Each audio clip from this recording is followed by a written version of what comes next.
जय हिंद दोस्तों, विक्की जिस क्लासेस के ऑनलाइन प्लेटफॉर्म पर आपका स्वागत है। फ्रेंड्स, मेरा नाम विक्की कुमार है और आज हम लेके आए हैं पॉलिटी और बहुत इंपॉर्टेंट टॉपिक से प्रश्न। फ्रेंड, टॉपिक का नाम है मूल अधिकार और राष्ट्रपति। इस टॉपिक से हमने लगभग इस वीडियो में लगभग 60 प्रश्न डिस्कस करेंगे जो आपके आने वाले एग्जाम के लिए काफ़ी इंपॉर्टेंट साबित होगा।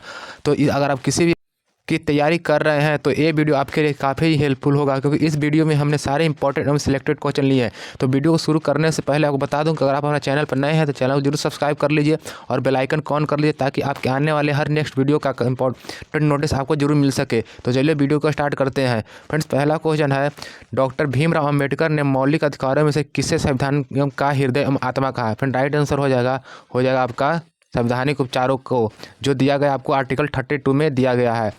नेक्स्ट है, व्यक्तिगत स्वतंत्रता के अधिकार के लिए कौन सी याचिका दायर की जा सकती है? फ्रेंड्स, जो व्यक्तिगत स्वतंत्रता के लिए अधिकार के लिए जो याचिका दायर की जाती है वो किया जाता है बंदी प्रत्यक्षीकरण। राइट आंसर हो जाएगा बंदी प्रत्यक्षीकरण। नेक्स्ट है, संसद को मौलिक अधिकारों में संशोधन का अधिकार किस वाद में निर्णय के आधार पर प्राप्त हुआ? तो जो वाद में निर्णय के आधार पर प्राप्त हुआ था वो हुआ था केशवानंद बनाम केरल वाद के बीच में, जो 1973 में हुआ था। नेक्स्ट है, संपत्ति के मौलिक अधिकार को किस संविधान द्वारा मौलिक अधिकारों की श्रेणी से हटाकर केवल वैधानिक अधिकार बनाया गया? तो बनाया गया था 44वें संविधान संशोधन 1978 द्वारा। फ्रेंड्स, ये पॉलिटिक हमने लगभग 2 वीडियो ऑलरेडी आपके यूट्यूब चैनल पर अपलोड कर दिए। अगर आप नहीं देखें तो जाकर देख लें, और जो इस वीडियो को देखने के बाद अगर देखना चाहते हैं तो इस वीडियो के डिस्क्रिप्शन में आपको वीडियो का लिंक मिल जाएगा, तो उस वीडियो को जरूर देखें ताकि आपका एग्जाम के लिए काफ़ी हेल्पफुल हो।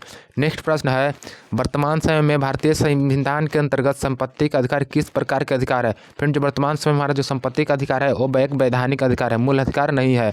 नेक्स्ट प्रश्न है, सूचना का अधिकार है, काफ़ी इंपॉर्टेंट है क्योंकि सूचना का अधिकार है जो राइट टू इन्फॉर्मेशन एक विधि अधिकार है, विधिक अधिकार है, और जो सूचना का अधिकार अधिनियम 2005 के माध्यम से प्रदान किया गया है। नेक्स्ट प्रश्न पर देखते हैं। नेक्स्ट प्रश्न है, अधिकार आर्थिक रूप से पिछड़े वर्ग को आरक्षण प्रदान करने के लिए संविधान से कौन अनुच्छेद में दिया गया है? तो संविधान में कौन से अनुच्छेद में दिया गया है जो पिछड़े वर्ग को आरक्षण प्रदान करने के लिए? तो वो दिया गया अनुच्छेद 15 के 6 में एंड 16 के 6 में। काफ़ी ज़्यादा इंपॉर्टेंट प्रश्न है, पूछा हुआ प्रश्न है। नेक्स्ट, 6 से 14 वर्ष की आयु के बच्चों को प्रदत्त शिक्षा का अधिकार किस प्रकार का अधिकार है? तो जो प्रदत्त शिक्षा का अधिकार है 6 से 14 वर्ष के बच्चों को, ये फंडामेंटल राइट्स है, मूल अधिकार है, जो अनुच्छेद 300A में दिया हुआ है। नेक्स्ट प्रश्न है, कौन सा मूल अधिकार राष्ट्रीय आपातकाल में भी समाप्त या सीमित नहीं किया जा सकता? फ्रेंड्स, जितना कुछ हमारे अधिकार हैं जो राष्ट्रीय आपातकाल में सीमित या समाप्त कर दिया जाते हैं, लेकिन कुछ जो है जैसे व्यक्तिगत स्वतंत्रता तथा जीवन का अधिकार जो है आपको किसी भी इमरजेंसी में आपको समाप्त नहीं किया जा सकता। राइट आंसर हो जाएगा व्यक्तिगत स्वतंत्रता तथा जीवन का अधिकार।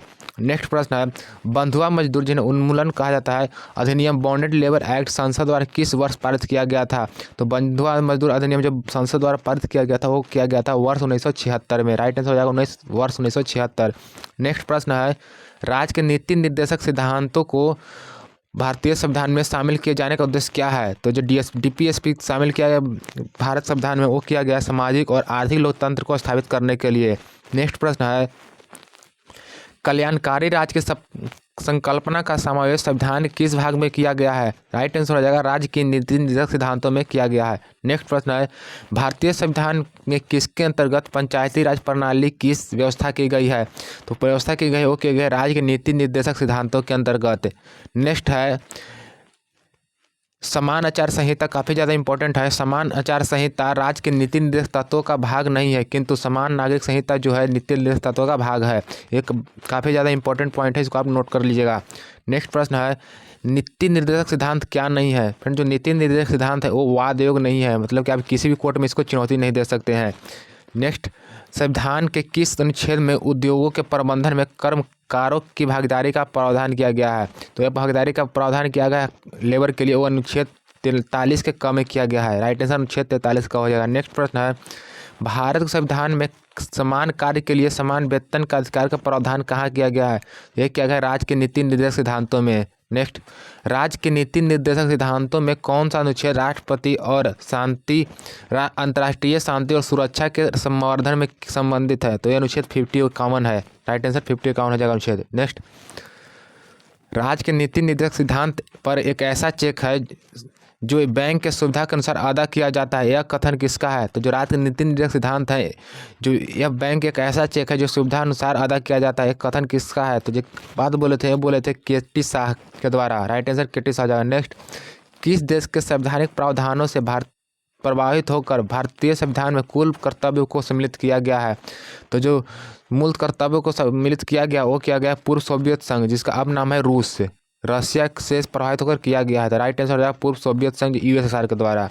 नेक्स्ट है, भारतीय संविधान के किस भाग में मौलिक कर्तव्य उल्लेखित है? राइट आंसर हो जाएगा भाग 4 के ए में मौलिक कर्तव्य उपस्थिति दिया गया है। नेक्स्ट है, जो काफ़ी इंपॉर्टेंट पॉइंट है, स्वर्ण समिति ने संविधान में 8वें मूल कर्तव्य को जोड़े जाने का सुझाव दिया था, लेकिन 42वें संविधान संशोधन के अधिनियम 1976 द्वारा 10 मूल कर्तव्यों को जोड़ा गया है। काफ़ी ज़्यादा इंपॉर्टेंट पॉइंट है, जो स्वर्ण कमेटी बनाया था उसमें संविधान में मूल कर्तव्यों को 8 जोड़े जाने का प्रस्ताव दिया था, लेकिन 42वें संविधान संशोधन जो कि 1978 में हुआ था वो आपके अधिनियम 1976 द्वारा 42वें संविधान संशोधन जो कि आपको 1976 में किया गया था, वो उसमें 10 मूल कर्तव्यों को जोड़ा गया है। नेक्स्ट प्रश्न पर देखते हैं, भारतीय संविधान में मूल कर्तव्य किस समिति के अनुशंसा पर शामिल किए गए हैं? तो जो अनुशंसा पर शामिल किए गए हैं मूल कर्तव्य वो किए गए स्वर्ण समिति, जो कि 1976 में गठित हुआ था। नेक्स्ट प्रश्न है, भारतीय संविधान में 11वें मूल कर्तव्य को किस संशोधन द्वारा जोड़ा गया? तो ये जोड़ा गया था 86वें संविधान संशोधन अधिनियम 2002 द्वारा। नेक्स्ट प्रश्न है, मूल कर्तव्यों को किस 2 वर्गों में रखा जाता है? तो जो मूल कर्तव्यों को जो 2 वर्गों में रखा जाता है वो रखा जाता है नैतिक कर्तव्य तथा नागरिक कर्तव्य के बीच में। नेक्स्ट है, मूल कर्तव्यों के अंतर्गत स्वतंत्रता संग्राम के उच्च आदर्शों की सम्मान कौन सा कर्तव्य माना जाता है? तो जो माना जाता है वो होता है मोरल ड्यूटी, नैतिक कर्तव्य। राइट आंसर नैतिक कर्तव्य हो जाएगा। नेक्स्ट प्रश्न है, महिलाओं के सम्मान के लिए कुप्रथाओं का त्याग करना प्रत्येक भारतीय नागरिक का कर्तव्य है, यह किस अनुच्छेद में वर्णित है? तो महिलाओं के सम्मान के लिए कुप्रथाओं का त्याग करने के लिए जो भारतीय नागरिक का कर्तव्य है, ये अनुच्छेद 50 के 5 में उल्लेखित है। नेक्स्ट, मूल कर्तव्य किन पर लागू होते हैं? जो मूल कर्तव्य होते हैं केवल नागरिकों पर लागू होते हैं, उस देश के नागरिकों पर केवल लागू होते हैं। काफ़ी इंपॉर्टेंट पॉइंट एग्जाम के पॉइंट से क्वेश्चन है। नेक्स्ट, किसी व्यक्ति को राष्ट्र गणकाने के लिए बाध्य किया जा सकता है, सर्वोच्च न्यायालय ने किस मामले में ऐसा कहा है? तो जो कोई भी व्यक्ति हो देश का नागरिक है तो देश के नागरिक होने के नाते उसको उस देश के नागरिक होने का नाते उसको राष्ट्र गणकाने के लिए बाधित किया जा सकता है। ये सर्वोच्च न्यायालय द्वारा बोला गया है विजय इमैनुअल बनाम केरल राज्य 1986 के केस में बोला गया है। नेक्स्ट, भारत में राष्ट्रपति का निर्वाचन किस प्रकार होता है? तो जो भारत में राष्ट्रपति का निर्वाचन होता है वो अप्रत्यक्ष मत द्वारा होता है। नेक्स्ट प्रश्न है, भारत के राष्ट्रपति के चुनाव में मतदान कौन करता है? तो साथ जो भारत के राष्ट्रपति के चुनाव में मतदान करता है वो राज्यसभा, लोकसभा और राज्य एवं केंद्र शासित प्रदेशों के विधानसभाओं के निर्वाचित सदस्य के द्वारा होता है। नेक्स्ट प्रश्न, भारत का राष्ट्रपति उम्मीदवार के प्रस्ताव का अनुसमर्थन कम से कम कितने सदस्यों द्वारा किया जाना चाहिए? तो ये किया जाता है 15 निर्वाचित सदस्यों के द्वारा किया जाता है। नेक्स्ट, राष्ट्रपति के निर्वाचन में किसी राज्य का मुख्यमंत्री किस स्थिति में मतदान करने के लिए पात्र नहीं होगा? तो ये पात्र नहीं होता यदि वह राज्य विधानमंडल में उच्च सदन का सदस्य हो। काफ़ी ज़्यादा इंपॉर्टेंट प्रश्न है एग्जाम के पॉइंट ऑफ व्यू से। नेक्स्ट प्रश्न, कौन राष्ट्रपति के निर्वाचक मंडल का तो भाग है परंतु वो उनके महाभियोग में भाग नहीं लेता है? मतलब कि जो राष्ट्रपति के निर्वाचन मंडल में निर्वाचित में तो भाग ले सकता है, लेकिन राष्ट्रपति को हटाने के लिए जो महाभियोग चलता है इम्पीचमेंट, उसमें भाग नहीं लेता है, तो वो लेता है राज्यों के विधानसभा। राइट आंसर हो जाएगा। काफ़ी ज़्यादा इंपॉर्टेंट प्रश्न है एग्जाम पॉइंट ऑफ व्यू से। नेक्स्ट, संसद द्वारा विधानसभा का कोई सदस्य राष्ट्रपति निर्वाचित हो सकता है परंतु उस पर क्या शर्तें होनी चाहिए? तो उस पर निर्वाचित होने के उपरांत उसे अपनी सदस्यता छोड़नी चाहिए। काफ़ी ज़्यादा भी इंपॉर्टेंट है एग्जाम के पॉइंट ऑफ व्यू से। नेक्स्ट, संसद के लिए राष्ट्रपति का अभिभाषण कौन तैयार करता है? तो जो संसद के लिए राष्ट्रपति का जो अभिभाषण तैयार करता है वो तैयार किया जाता है केंद्रीय मंत्रिमंडल के द्वारा। नेक्स्ट, राष्ट्रपति की मृत्यु, पद त्याग अथवा हटाने जाने पर पद की रिक्ति कितने माह के अंदर भरना होता है? राइट आंसर हो जाएगा 6 महीने के अंदर भरना होता है। नेक्स्ट, भारत के राष्ट्रपति चुनाव में उत्पन्न विवाद का निपटारा कौन करता है? राइट आंसर हो जाएगा सर्वोच्च न्यायालय द्वारा किया जाता है। नेक्स्ट, भारत के राष्ट्रपति को उसके कार्यकाल की समाप्ति से पूर्व किस प्रकार पद से हटाया जा सकता है? राइट आंसर हो जाएगा महाभियोग द्वारा, इम्पीचमेंट के द्वारा राष्ट्रपति को उसके पद से हटाया जा सकता है। नेक्स्ट, भारत के राष्ट्रपति को उसके पद से हटाने का अधिकार किसे प्राप्त है? ये संसद को प्राप्त है। जो संसद ही आपको राष्ट्रपति को उनके पद से हटा सकता है इम्पीचमेंट के द्वारा। काफ़ी ज़्यादा इंपॉर्टेंट प्रश्न है एग्जाम के पॉइंट ऑफ व्यू से। नेक्स्ट है जो काफ़ी ज़्यादा इंपॉर्टेंट पॉइंट है, राष्ट्रपति को मृत्युदंड के मामले में क्षमा दान करने की शक्ति तो प्राप्त है, किंतु यह राज्यपाल के पास नहीं है। काफ़ी ज़्यादा इंपॉर्टेंट पॉइंट है, इसको आप नोट कर लीजिएगा कि जो भारत के राष्ट्रपति हैं उनको क्षमा दान करने की शक्ति प्राप्त है मृत्युदंड के, लेकिन वही जो राज्य के राज्यपाल हैं उनके पास यह शक्ति नहीं है। नेक्स्ट प्रश्न है, संघ की कार्यपालिका शक्तियाँ किस अनुच्छेद के अंतर्गत राष्ट्रपति में निहित है? तो यह अनुच्छेद 53 के अकॉर्डिंग है। नेक्स्ट, अनुच्छेद 61 के अंतर्गत राष्ट्रपति पर महाभियोग संसद के किस सदन द्वारा प्रारंभ किया जा सकता है? तो ये किया जा सकता है संसद के किसी भी सदन द्वारा। नेक्स्ट, भारतीय संविधान का कौन सा अनुच्छेद राष्ट्रपति के लिए पुनः निर्वाचन की पात्रता निर्धारित करता है? तो जो भारतीय संविधान है वो राष्ट्रपति के पुनः निर्वाचन की पात्रता निर्धारित करता है, वो अनुच्छेद 57 के द्वारा किया जाता है। नेक्स्ट, राष्ट्रपति को कोई भी विषय पुनर्विचार के लिए मंत्रिपरिषद को वापस भेजने का अधिकार किस संविधान संशोधन द्वारा प्राप्त किया गया है? तो एक किया गया है 44वें संविधान संशोधन द्वारा। नेक्स्ट, भारतीय संविधान के किस अनुच्छेद के अंतर्गत राष्ट्रपति संसद को दोनों सदनों द्वारा पारित किसी विधेयक पर अपनी स्वीकृति रोक सकते हैं? तो ये रोक सकते हैं आर्टिकल 111 के द्वारा। नेक्स्ट, किसी अनुच्छेद के अंतर्गत राष्ट्रपति कुछ अक्षमता में राज्यपाल की कार्य को निर्वाहन हेतु उपबंध कर सकता है? तो कर सकता है अनुच्छेद 160 में। नेक्स्ट, सर्वोच्च न्यायालय के न्यायाधीश को उसके पद से हटाने का अधिकार किसे प्राप्त है? जो सुप्रीम कोर्ट होते हैं उसके न्यायाधीश को उसके पद से हटाने का किसको अधिकार प्राप्त है? तो ये राइट केवल राष्ट्रपति को है। राइट आंसर है राष्ट्रपति। नेक्स्ट है, भारतीय संविधान का कौन सा अनुच्छेद राष्ट्रपति को उच्चतम न्यायालय से परामर्श करने की शक्ति प्रदान करता है? तो एक करता है अनुच्छेद 143। काफ़ी ज़्यादा इंपॉर्टेंट प्रश्न है एग्जाम के पॉइंट ऑफ व्यू से, इसको आप नोट कर लीजिएगा। नेक्स्ट है, राष्ट्रपति लोकसभा को कब भंग कर सकते हैं? तो राष्ट्रपति जो लोकसभा को भंग कर सकते हैं वो केंद्रीय मंत्रिमंडल की अनुशंसा पर भंग किया जाता है। नेक्स्ट प्रश्न है, लोकसभा और राज्यसभा का संयुक्त अधिवेशन किसके द्वारा आहूत किया जा सकता है? तो लोकसभा और राज्यसभा का जो संयुक्त अधिवेशन है वो आहूत किया जाता है केवल राष्ट्रपति के द्वारा। राइट आंसर हो जाएगा राष्ट्रपति। काफ़ी एग्जाम ने पूछा हुआ प्रश्न है, इसको आप नोट कर लीजिएगा। नेक्स्ट है, भारत के राष्ट्रपति ने किस एक मात्र मामले में जेबी वीटो पॉकेट वेटो को शक्ति का प्रयोग किया है? तो किया गया भारत डाक संशोधन विधेयक वर्ष 1986 में।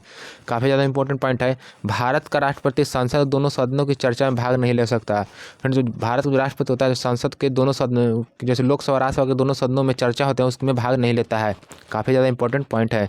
नेक्स्ट है, किसी भौगोलिक क्षेत्र को अनुसूचित क्षेत्र घोषित करने का संवैधानिक अधिकार किसे प्राप्त है? तो कोई भी अगर भौगोलिक क्षेत्र हो उसको अनुसूचित क्षेत्र घोषित करने का जो संवैधानिक अधिकार है वो राष्ट्रपति को प्राप्त है। नेक्स्ट, भारत के राष्ट्रपति में से कौन बिहार के राज्यपाल रह चुके हैं? तो फ्रेंड, जो भारत के राष्ट्रपति में जो बिहार के राज्यपाल रह चुके हैं वो डॉक्टर जाकिर हुसैन है और एक श्री रामनाथ कोविंद है। नेक्स्ट है, वह राष्ट्र का प्रतिनिधित्व तो करता है परंतु राष्ट्र का नेतृत्व नहीं करता है। यह युक्ति किस पर लागू होती है? तो जो युक्ति लागू होती है केवल भारत के राष्ट्रपति पर लागू होती है। नेक्स्ट प्रश्न है, यदि भारत के राष्ट्रपति का पद रिक्त हो जाए और कोई उपराष्ट्रपति भी ना हो तब कार्यवाहक राष्ट्रपति कौन बनेगा? जो अगर फ्रेंड्स अगर भारत के राष्ट्रपति का पद खाली हो और कोई और उपराष्ट्रपति भी ना हो तो जो कार्यवाहक राष्ट्रपति बनेगा वो कौन बनेगा? तो राइट आंसर हो जाएगा सर्वोच्च न्यायालय के मुख्य न्यायाधीश को दिया जाता है यह पद।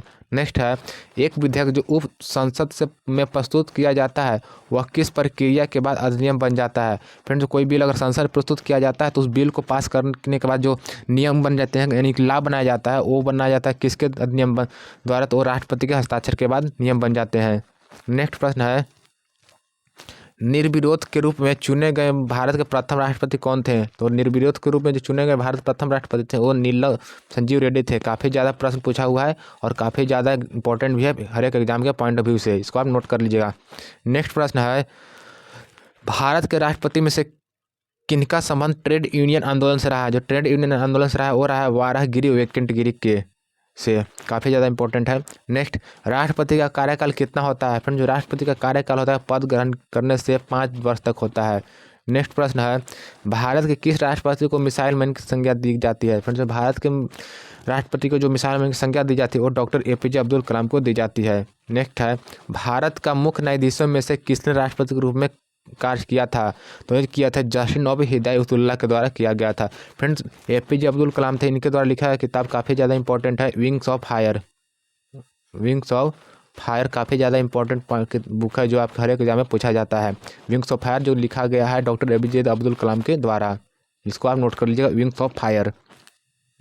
नेक्स्ट प्रश्न है, वित्त आयोग को नियुक्ति कौन करता है? फ्रेंड, जो वित्त आयोग नियुक्ति करता है वो राष्ट्रपति के द्वारा किया जाता है। इलेक्शन कमीशन के जो नियुक्ति की आयोग में जो वित्त आयोग की जो नियुक्ति होती है वो राष्ट्रपति के द्वारा किया जाता है। नेक्स्ट प्रश्न है, भारत के उपराष्ट्रपति के निर्वाचन मंडल में कौन कौन सम्मिलित है? तो फ्रेंड्स, भारत के उपराष्ट्रपति के निर्वाचन मंडल सम्मिलित हैं वो संसद के दोनों सदस्य, संसद के दोनों सदनों के सभी निर्वाचित मनोनीत सदस्य रहते हैं। जो संसद के जो दोनों सदनों में जो निर्वाचित मनोनीत सदस्य रहते हैं वो उपराष्ट्रपति के निर्वाचन मंडल में शामिल रहते हैं।